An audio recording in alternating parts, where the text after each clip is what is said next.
नमस्कार दोस्तों, आशा study point में आपका स्वागत है।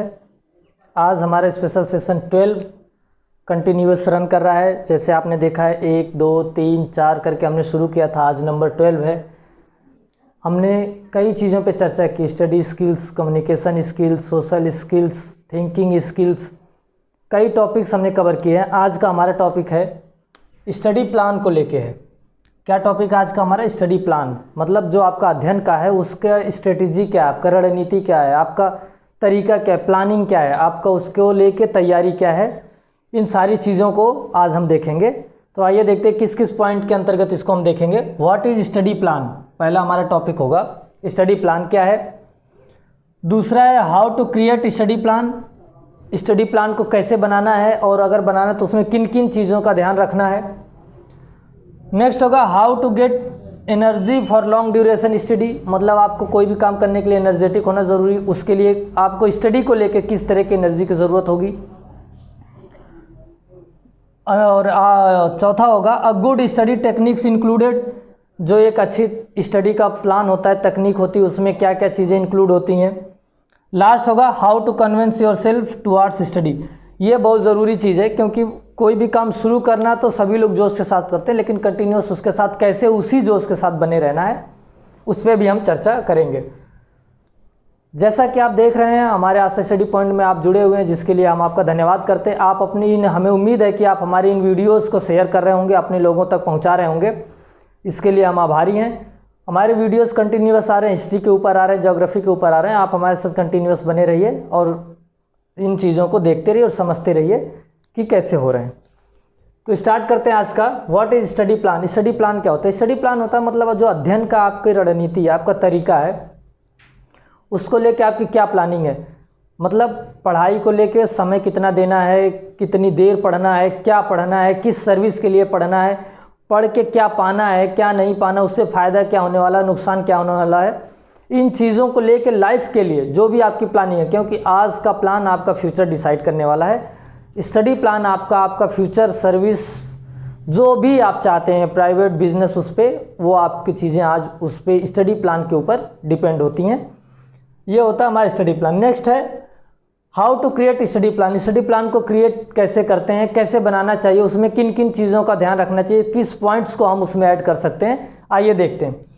Plan schedule of balance activities, मतलब जो भी दिन भर का आपका काम है, अगर आप पढ़ाई के साथ साथ कुछ काम कर रहे हैं या घर का काम कर रहे हैं, कहीं कुछ और भी उसके साथ वर्किंग है, तो उसको लेके आपका बैलेंस शेड्यूल, एक्टिविटीज़ को लेके बैलेंस शेड्यूल बनाना चाहिए आपको। Plan enough time for studying each subject, her subject को पढ़ने के लिए आपको बैलेंस टाइम ड्यूरेशन देना है। ऐसा नहीं कि जो मैथ आती है तो मैथ 4 घंटे लगा दिए बाकी कुछ पढ़ा नहीं, ऐसा नहीं करना है आपको। अगर 2 घंटे आपके पास टाइम है, 4 सब्जेक्ट हो तो हाफ आवर्स दे सकते हैं आप। जो सब्जेक्ट बहुत ज़्यादा स्ट्रांग हो उसको आप 20 मिनट्स कर सकते हैं, दूसरा जो वीक है उसको 40 मिनट्स कर सकते हैं। ऐसे करके आपको प्लान बनाना है। Study at a set time and in a consistent place, मतलब क्या है, जैसे आपने अगर टाइम बनाया 8 से 10 पढ़ना है, उस टाइम आप अपने आप को स्पेयर रखिए। सुबह 8 से 10 अगर आपने समय दिया तो डेली 8 से 10 पढ़िए। ऐसा नहीं कि आज 8 से 10 पढ़ लिया, कल 12 से 4 पढ़ लिया, फिर रात में 2 से 1 4 पढ़ लिया, ऐसा नहीं करना है।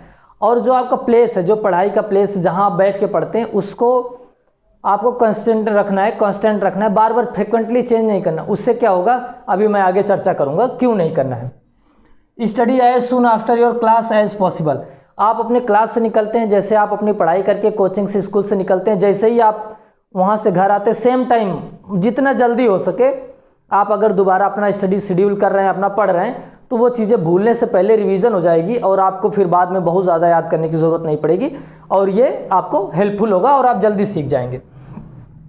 Utilise your hours during the day for studying, मतलब अगर आपके पास एक्स्ट्रा समय मिल रहा है, जैसे आपने 2 घंटे शेड्यूल बनाया था, आपने 2 घंटे पढ़ लिया, 1 घंटा और समय मिल गया, या कहीं जाना था या कुछ काम था, वो काम आज हुआ नहीं, तो आप अपने उसको पढ़ाई में ऐड कर सकते हैं, उसको यूज़ कर सकते हैं स्टडी टाइम के लिए।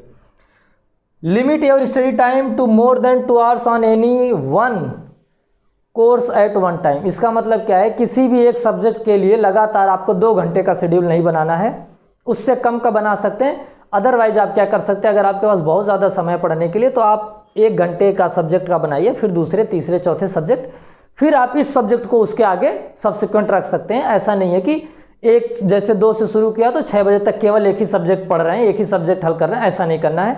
आपको सब्सिक्वेंट 1 आवर्स के ड्यूरेशन में आप सब्जेक्ट को आपको चेंज करते रहना है। उससे आपका क्या होगा, पढ़ाई में इंटरेस्ट भी बना रहेगा और वो सब्जेक्ट बोरिंग भी नहीं लगेगा और उससे आप परेशान भी नहीं होंगे। Trade time don't still it, मतलब क्या है, जब आप अपने पढ़ने का समय जो आपने शेड्यूल किया उस टाइम आपको मतलब ईमानदारी से पढ़ना है, ऑनेस्टी से पढ़ना है, उस समय को भरपूर उपयोग करना है। उसमें कुछ ऐसा नहीं करना है कि थोड़ा सा ये कर लेता हूँ, थोड़ा सा कर लेता हूँ, 10 मिनट्स का गैप ले लेता हूँ, 20 मिनट्स म्यूजिक सुन लेता हूँ, इस तरह का काम आपको नहीं करना। उस समय को चुराना नहीं है, उसको डिस्ट्रॉय नहीं करना है। प्रोवाइड फॉर स्पेस्ड रिव्यू, मतलब जो आपने शेड्यूल बनाया है उसमें आपको क्या करना है, टेस्ट के लिए भी जगह बना के रखना है, चाहे वो आप संडे के लिए रख सकते हैं या बीच में कभी रख सकते हैं। आपको उसके साथ साथ टेस्ट भी ऑर्गेनाइज होते रहेंगे आपका, तो आपको पता चलेगा आपकी तैयारी क्या है और जो आपने प्लान किया वो सूटेबल है कि नहीं है। ऐसा नहीं है कि जो आपने पहली बार प्लान बनाया उसी को फॉलो कर रहे हैं, चाहे आप सही में फॉलो कर पा रहे हैं या नहीं, ऐसा नहीं है। फ्लेक्सिबल प्लान बना के आपको उसके ऊपर रिव्यू भी लेना है, उसके ऊपर चेक करना है फ़ायदा मिल रहा है कि नहीं। कीप केयरफुली ऑर्गेनाइज नोट्स, मतलब आपको कुछ भी इधर उधर से जो मिला वही ले लिया, ये मैं पहले ही बता चुका हूँ। स्टडी मटेरियल्स को लेकर मैं पहले ही बात कर चुका हूँ। कहीं से कुछ भी मिले उसको लेके नहीं बैठना है। जो आपके पास बेहतरीन मतलब सुसंगठित, जो आपके सब्जेक्ट के अकॉर्डिंग, आपके रिक्वायरमेंट के अकॉर्डिंग सब्जेक्ट है, उसके वेल प्रिपेयर्ड नोट्स आपके पास होने चाहिए। बाकी बहुत ज़्यादा उल्टा सीधा कलेक्ट करने की ज़रूरत नहीं। Leave some unscheduled time for flexibility, मतलब जो आपने अपना स्टडी प्लान बनाया है उसमें अगर आपने 1 घंटे का एक सब्जेक्ट को समय दिया तो 10 मिनट्स या 15 मिनट्स उसमें आप टी टाइम गैप कर सकते हैं। अदरवाइज थोड़ा फ्रेश हो सकते हैं, थोड़ा सा माइंड को रिलैक्स दे सकते हैं। उससे क्या होगा, आपको फ़ायदा मिलेगा और आप देखेंगे कि जो आप अपना अगला सब्जेक्ट पढ़ रहे हैं उसमें इंटरेस्ट भी आपका है और आप बिना थके पढ़ रहे हैं। उससे क्या होगा, हमारा माइंड भी कांस्टेंट है, उसके ऊपर कंटिन्यूस आप प्रेशराइज करेंगे, वो थकेगा नहीं, रुकेगा नहीं। लेकिन थोड़ा सा गैप मिलेगा तो वो कायदे से उन चीज़ों को आपके दिमाग में सेट कर सकता है। जैसे एक सब्जेक्ट आपने 1 घंटा पढ़ा तो आप 15 मिनट गैप देंगे तो उस 15 मिनट को आप माइंड रिलैक्स मोड में जा सकते हैं, मेडिटेशन कर सकते हैं। उससे क्या होगा, आपका जो 1 घंटे का पढ़ाई थी, स्टडी था, प्लान था आपका, वो आपके दिमाग में सेट हो जाएगा। इस तरह से आप अपना स्टडी प्लान क्रिएट कर सकते हैं। नेक्स्ट है हाउ टू गेट एनर्जी। आपको स्टडी के लिए, पढ़ाई के लिए एनर्जेटिक कैसे रहना है, एनर्जी कैसे कलेक्ट करना है, कहाँ से मिलेगी, उसके लिए क्या चीज़ों का ध्यान रखना है, हम इस पे बात कर रहे हैं। देखिए क्या, wake up early in the morning. अगर आप कुछ काम नहीं कर रहे हैं और आपको दिन में कोई मतलब बहुत ज़्यादा समस्या नहीं है तो आप अपने पढ़ाई को, अपने तरीके को, तौर तरीक़ों को दिन में ही सेटल करने की कोशिश करिए। कुछ लोग सोचते हैं कि रात में 10 बजे शुरू करूँगा, सुबह 6 बजे तक पढ़ूंगा, 6 बजे सोऊंगा, शाम को 5 बजे उठूँगा। क्या फ़ायदा है, आप दिन भी ख़राब कर रहे हैं, रात भी ख़राब कर रहे हैं। रात सोने के लिए है, उसको सोने के लिए ही यूज़ करिए। दिन में आप अपनी पढ़ाई को शेड्यूल करिए। अगर आप पढ़ना है, पढ़ने वाले हैं, पढ़ना क्या, आपके अंदर जोश है, जज्बा है और आप कुछ काम नहीं एक्स्ट्रा कर रहे हैं, ओनली आप एक स्टूडेंट हैं, तो आपके लिए बेटर है कि आप दिन के समय को यूटिलाइज करें, रात में सोने के लिए यूज़ करें। एक्सरसाइज, आपको कुछ ना कुछ एक्सरसाइज करते रहना चाहिए। उससे क्या होगा, आपका शरीर एनर्जेटिक रहेगा और थोड़ा एक्टिव भी रहेगा। मैं इसमें बात कर चुका हूँ। स्टील एंड नैप, अगर आपको थोड़ा समय मिल जाता है, जैसे आपने 2 घंटा पढ़ लिया, आपको 15-20 मिनट मिल गया तो आप उतनी देर सो सकते हैं। उससे क्या होगा, आप वापस एनर्जाइज हो जाएंगे, आपका शरीर वापस एनर्जेटिक हो जाएगा। और आपको पढ़ते टाइम, सोते टाइम, जागते टाइम, कुछ भी काम करते टाइम जैसे ही नींद आती है, अगर आपको लग रहा है कि आपके पास समय है तो थोड़ी देर अपने आप को रेस्ट दे दीजिए, सो लीजिए। उससे क्या होगा, कम समय में आप देखेंगे कि बहुत ज़्यादा फ्रेश फील कर रहे हैं, तो आप और एनर्जी के साथ अगला काम कर सकते हैं। ईट टू मेंटेन एनर्जी लेवल, ये तो सभी जानते हैं, आपको अपने खाने पीने का ध्यान रखना चाहिए। कंजर्व योर मेंटल एनर्जी, मतलब अपने दिमाग में अनायास खुरापात नहीं रखना है, मतलब किसी भी चीज़ों को लेके नए आइडियाज़ क्रिएट करना, किसी दूसरे के मैटर में इन्वॉल्व हो जाना और उल्टा सीधा उसको मारना, इसको पीटना है, उसको काटना है, उसका नोट्स चोरी करना है, उसको परेशान करना है, उसकी साइकिल पंचर करनी, इन चीज़ों को अपने दिमाग में नहीं रखना है।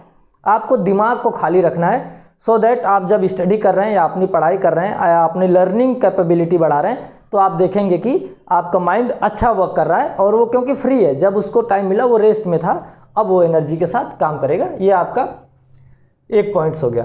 टेक रेगुलर ब्रेक्स, मैं ऑलरेडी बता चुका हूँ, 1 घंटे आप पढ़ रहे हैं, 15 मिनट्स का गैप लीजिए, फिर 1 घंटे पढ़िए, फिर 10 मिनट्स का गैप लीजिए। इससे क्या होगा कि आप एनर्जेटिक रहेंगे और आप अगले सब्जेक्ट के लिए प्रिपेयर भी हो सकते हैं, प्लस जो पुराना सब्जेक्ट है उसको आपके दिमाग में सेट होने का समय भी मिल जाएगा। If possible study in day light, मैंने बता दिया, मैक्सिमम कोशिश करिए कि आप डे लाइट में पढ़िए, मतलब पेड़ के नीचे पढ़ सकते हैं आप, या आपका जो बरामदा बाहर वहाँ अपना टेबल लगा के पढ़ सकते हैं। ऐसा कंपलसरी नहीं है कि आप अपने रूम में ही रहें और कंटिन्यूस टेबल में लाइट जला के ही पढ़ें, नाइट लैम्प से पढ़ें या रॉड से पढ़ें, ऐसा नहीं करना है। आपको अगर टाइम मिल रहा है तो अपने गार्डन में बैठ सकते हैं, अगर आपको और समय मिल रहा है पेड़ के नीचे, मतलब डे लाइट को यूज़ करना है। नेचर के साथ जितना घुल मिल के आप पढ़ेंगे आपको लगेगा कि आप उतना ही एनर्जेटिक हैं। आपको इन पॉइंट्स का ख्याल रखना चाहिए, ये आपको हेल्प करेंगे। नेक्स्ट है a good study techniques included, जो एक पढ़ाई का अच्छा तरीका है वो किन किन चीज़ों को इंक्लूड करता है, उसमें क्या क्या चीज़ें सम्मिलित होती हैं, आइए देखते हैं। Making and keeping a study schedule, ये तो सभी ने बता दिया। किसी भी चीज़ का अगर शेड्यूल है तो वो आपका गुड क्वालिटीज़ में काउंट किया जाता है, तो आपको अच्छा शेड्यूल बनाना और उसको फॉलो भी करना है, उसको कंटिन्यूस बना के रखना, हर दिन अपने अकॉर्डिंग उसको चेंज नहीं करना है, उस शेड्यूल के अकॉर्डिंग आपको अपने आप को चेंज करना है। Studying in an appropriate setting, same time same place every day, इसके बारे में मैंने आपको बता दिया था। मतलब क्या है, एक उपयुक्त समय, एक उपयुक्त जो आपने शेड्यूल बनाया उसमें आपको रह के पढ़ाई करना है, बेटर वे में, सेम प्लेस पे, मतलब आपको बार बार फ्रिक्वेंटली जगह चेंज नहीं करनी है, बार बार इधर उधर भागना नहीं है, दौड़ना नहीं है, आप सेम प्लेस सेम टाइम पढ़ेंगे प्रतिदिन। उसका मतलब क्या है, उससे फ़ायदा क्या मिलेगा। जैसे आपका टेबल है, आपने अपने टेबल के चारों तरफ ज्योग्राफी के मैप्स लगा रखे हैं, हिस्ट्री का शॉर्ट नोट्स लिख रखा है, आपने सन लिख रखे हैं, मैथ्स के फार्मूलाज लिख रखे हैं, तो वो क्या होगा, जब आप प्लेस चेंज करेंगे उन सारी चीज़ों को आप उधर शिफ्ट नहीं कर सकते। इसलिए क्या करना है, आपको मैक्सिमम यूज़ करना है कि आप सही जगह ही बैठें और वहीं पढ़ें। उससे जो चीज़ें आपके बुक्स हैं, एसेसरीज़ हैं, स्टेशनरीज है, जो भी है आपके चारों तरफ, वो जैसे ही चाहिए आप वहाँ से ले सकते हैं, आपका समय कम खराब होगा। इसलिए बार बार फोर्स किया जाता है सेम प्लेस पे आपको स्टडी करना है। Equipping your study area with all the materials you need, आपको अपने ज़रूरत की सारी चीज़ों को रखना है, नोटबुक रखने हैं, रफ नोट्स रखने हैं, पेन पेंसिल हाइलाइटर, जो भी आपकी स्टडी में इंपॉर्टेंट है, नोट्स हैं आपके, टेबल है, वाटर बॉटल है, जो भी आपको लग रहा है कि इंपॉर्टेंट चीज़ें हैं वो आपके रूम में, आपके स्टडी प्लेस पे होनी चाहिए। ये एक गुड स्टडी टेक्निक के तरीके हैं। Not relying on inspiration for motivation, मतलब आपको कोई भी काम रोकना नहीं है कि मैं मोटिवेट होऊंगा तब काम करूंगा। आप जो कर रहे हैं वो कंटिन्यूस करते रहिए, बार बार मोटिवेशन के इंतजार में मत रहिए कि आपको जब मोटिवेट किया जाएगा तब आप काम करेंगे, जब मोटिवेट किया जाएगा तब आप काम करेंगे, ऐसा नहीं करना है। Keeping a well kept notebook, जिसमें अच्छी चीज़ें हैं, जो अच्छे नोटबुक आपने प्रिपेयर किए हैं या किसी ने प्रिपेयर किए हैं जिसने आपको दिए हैं, अच्छे नोटबुक हमेशा यूज़ करने हैं और उनको अपने साथ ही रखना है। ओवर लर्निंग मटेरियल्स, अब इसका क्या मतलब है, मतलब ये है कि जैसे आप नॉवेल भी इंक्लूड कर सकते हैं, गीता की किताबें रख सकते हैं, जो भी आपको इंटरेस्टिंग सब्जेक्ट, किसी की स्टोरी रख सकते हैं, मुंशी प्रेमचंद जी को ले सकते हैं। जब आप अपनी पढ़ाई से थोड़ा बोर हो जाएंगे या पढ़ने से थोड़ा थक जाएंगे अपने शेड्यूल के बाद, तो आप अपना समय नॉवेल में या किन चीज़ों में थोड़ा सा दे सकते हैं, तो उससे आप फ्रेश फील भी करेंगे, प्लस आपका सोशल स्किल, सारी चीज़ें आपका इम्प्रूव होंगी, आपको फ़ायदा मिलेगा। रिव्यूइंग मटेरियल फ्रिक्वेंटली, देखिए जैसे मैंने एक नोट्स बनाया आपको दे दिया, आज 2020 है, आपने वो नोट्स 2025 में पढ़ना शुरू किया तो गलत है। आप पहले उसको चेक करिए कि वो जो नोट्स है वो अभी तक कितना अपडेट हुआ है, कितना सही है, कितना गलत है, पहले उसके ऊपर विचार करिए, उसको चेक कर लीजिए, मैच कर लीजिए, फिर आप उस स्टडी मटेरियल को यूज़ कर सकते हैं। इसका मतलब कहने का ये है, करंट अफेयर्स और आपके ज्योग्राफी, ये सारी चीज़ों में बहुत फ्रीक्वेंट चेंजेस होते रहते हैं, तो आपको इनके ऊपर पढ़ने से पहले जो भी नोट्स आप ले रहे हैं, बुक है या कुछ भी है, उसको आप चेक करें, उसके बाद ही उसको पढ़ें। ये हो गई टेक्निक। लास्ट है हमारा how to convince yourself towards study, मतलब आपको स्टडी के लिए खुद को कैसे कन्विंस करना है। इसको हम शुरू करने से पहले मैं आपको बता दूं, हमारा स्पेशल सेशन कंटिन्यूअस है, आपको इससे फ़ायदा भी मिल रहा होगा। अगर आप हमारे कंटिन्यूअस व्यूअर हैं, कंटिन्यू आप हमें देख रहे हैं, तो आपको अपने अंदर केवल देख के नहीं छोड़ना है, चेंजेस लाने की कोशिश करनी है। हमारा प्रयास है कि आप सभी को इसका फ़ायदा मिले, इसलिए मैंने एक एक टॉपिक को पर्टिकुलर कवर किया था, जिससे आपका पर्सनालिटी डेवलपमेंट से लेके स्किल डेवलपमेंट तक चीज़ें कवर की हैं मैंने। आपके स्टडी प्लान को मैंने कवर किया है। आपको सारी चीज़ों की जिस चीज़ों के एक स्टूडेंट को, एक या जो वर्किंग पर्सनल हैं, उनको जिन भी चीज़ों की ज़रूरत होती है, उन सारी चीज़ों पे हमने उन हर मुद्दे पे बात किया है। इसका आपको फ़ायदा मिलता रहे, ऐसी हम उम्मीद करते हैं। अगर आप इस चैनल पे नए हैं तो आप हमारे चैनल को देख सकते हैं, वीडियोस देख सकते हैं, उसकी प्लेलिस्ट है, कई सब्जेक्ट हैं उसमें, कई टॉपिक हैं जो आपको हेल्प करेंगे। देखते हैं क्या है हमारा, कैसे खुद को कन्विंस रखना है। Acknowledge your resistance and difficult feelings with motivation. अगर आपको बार बार दिक्कत हो रही है या कुछ चीज़ें आ रही हैं, सिचुएशन आ रही है, या घर में कुछ परिस्थितियां हैं, कुछ समस्या हो रही है, तो अपने आप को मोटिवेट रखिए।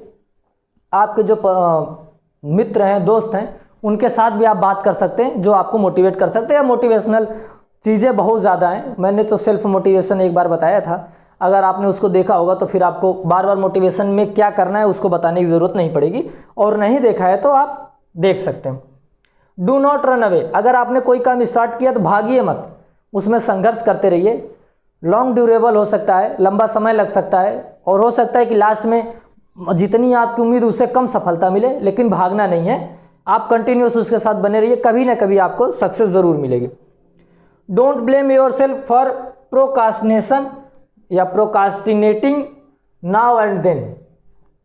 कोई चीज़ें अगर लेट हो रही हैं, नहीं मिल पा रही जैसे कि आपकी उम्मीद के अकॉर्डिंग, जल्दी नहीं मिल पा रही, तो उसके लिए अपने आप को बार बार ब्लेम मत करिए। अगर आपने अपना 100% तो नहीं बोल रहा हूँ मैं, 80% भी दिया है, तो आपको तसल्ली रहेगी कि आपने अपना अच्छा किया। तो बार बार अपने आप को दोष मत दीजिए, अपने आप को बार बार दोषी मत ठहराइए। उससे क्या होगा, आपका मनोबल बहुत कम होगा, आपका मोरल बहुत डाउन होगा, उससे बहुत नुकसान होगा, आपका माइंड कंसंट्रेट नहीं होगा, आपका स्टडी डिस्ट्रॉय हो जाएगी, इसलिए इससे बचें। Try to understand your studying style better. मतलब जो आपने अपनी स्टडी की तरीके को, स्टडी के प्लान को जो आपने बनाया है, उसको पहले समझने का प्रयास करिए और कायदे से उसके ऊपर स्टडी करिए, then only will go ahead. मतलब तब आप उसके बाद आगे जा सकते हैं या जाएंगे, वो आपको फ़ायदा मिलेगा। Don't doubt and question your ability. मैंने पहले बताया था सेल्फ असेसमेंट।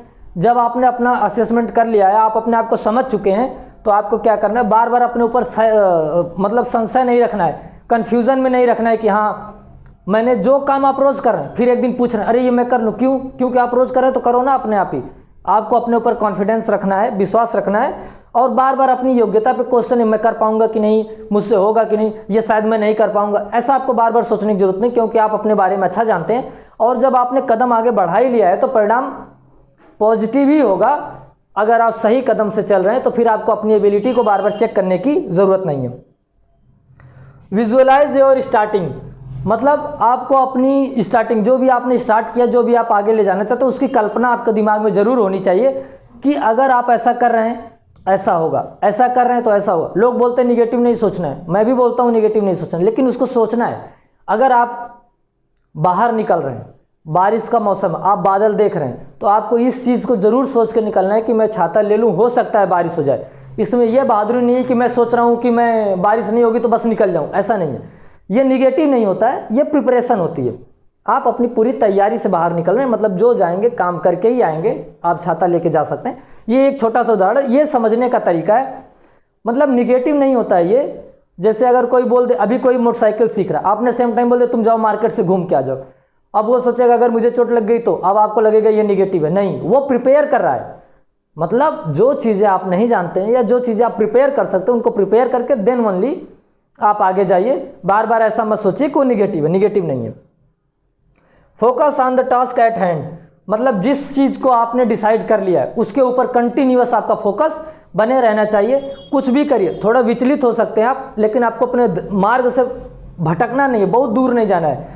रास्ते में चलते चलते जरूरी नहीं कि आप एक सरल रेखा में जाएं, एक सीधी रेखा में जाएं, थोड़ा जिग जैग भी जा सकते हैं, बट आपको जाना ही है, रुकना नहीं है, फोकस रखना है अपने टारगेट के ऊपर। Communicate to others any difficulties और व्हाट यू इंटेंड टू। जो लोग जिस क्षेत्र से जुड़े हुए हैं उनसे आप उस अपने गोल को लेके बात कर सकते हैं। अगर वो उस सेक्टर से हैं, उस कम्युनिटी से हैं, तो आप उनसे बात कर सकते हो, वो आपको गाइड कर सकते हैं, उनसे बात करिए। Take a time limited approach in which you schedule your task. जो शेड्यूल आपने बनाया है, मतलब आपने सोचा है कि मुझे इस 3 दिन में ये पतली बुक है, इसके मैं सारे सवाल सॉल्व करके कंप्लीट करने हैं, तो उसको 3 दिन में कंप्लीट करने की कोशिश करिए। और ऐसा नहीं है कि अगर आपको लग रहा है कि मुझे टाइम ज़्यादा लगेगा तो आपने वो जो 3 दिन का काम उसको 10 दिन बना दिया और 10 दिन में आराम से कर रहा है। ऐसा नहीं करना है, ये आपके अपने साथ गद्दारी होगी, ईमानदारी नहीं होगी। तो आपको ईमानदार रहना है। अगर 3 दिन का शेड्यूल हो सकता है तो 3 दिन ही लीजिए आप और उसको लिमिटेड टाइम में कंप्लीट करिए। Remember your challenge and keep your self out of comfort zone. आपको अपने चैलेंज को याद रखना है, जो भी चैलेंजेस आपने लिए हैं, जो भी आपने कमिटमेंट की है उसको आपको याद रखना है और बार बार रेस्ट में नहीं जाना है। मतलब अपने सुख सुविधाओं का में बार बार आपको लिप्त नहीं होना है। आपको अपने आप को उससे बाहर रखना है और एक स्टूडेंट के लिए जो लक्षण बताए गए हैं आपको उसको फॉलो करना है जितना आप कर सकते हैं। तो ऐसे आपने देखा है कि स्टडी प्लान को लेकर आपकी क्या स्ट्रेटेजी होनी चाहिए। अगर मैं इसमें चाहूँ तो आपको बता सकता हूँ, पढ़ने का तरीका 2 बजे से 4 बजे होता है, फिर सुबह 8 से 10 होता है, सुबह 4 से 6 होता है। ऐसा कुछ नहीं है। जो आपका सबसे कंफर्टेबल टाइम है वही आपका स्टडी टाइम है। आप उसमें अपना शेड्यूल खुद बना लीजिए। मैं अभी बता दूं, मैथ्स, फिजिक्स, केमिस्ट्री, ज्योग्राफी ऐसे आपको टाइम टेबल बना के दे दूं स्टडी प्लान में, ये गलत है। मैंने आपको तरीका बता दिया। अब आप इन चीज़ों को अपने ख्याल में रखते हुए अपने जहन में बसा के आप एक शेड्यूल तैयार करेंगे तो आप पाएंगे कि आपका एक स्टडी प्लान बहुत वेल प्रिपेयर्ड है और उसका फ़ायदा आपको मिल रहा है। आप जो भी शेड्यूल बना रहे हैं एक वीक उसको फॉलो करिए। ज़रूरी नहीं कि पहली बार ही सारी चीज़ें सही बने। अगर उसमें त्रुटि है तो आप उस त्रुटि को दूर करके अगला प्रिपेयर कर सकते हैं, अगला प्लान बना सकते हैं। इस तरह से आशा स्टडी पॉइंट लगातार आपके लिए कुछ ना कुछ चीज़ें लेके आ रहा है। हमारे नए चीज़ें जो स्टार्ट होने वाली मैं चर्चा कर चुका हूँ, वो ब्लॉग होगा, टेस्ट पेपर्स होंगे और कई चीज़ें हैं जो हमारी टीम ऑलरेडी उस पर काम कर रही है। जैसे ही हम वो चीज़ें प्रिपेयर कर लेंगे हम उसको आपके सामने प्रस्तुत करेंगे। नमस्कार।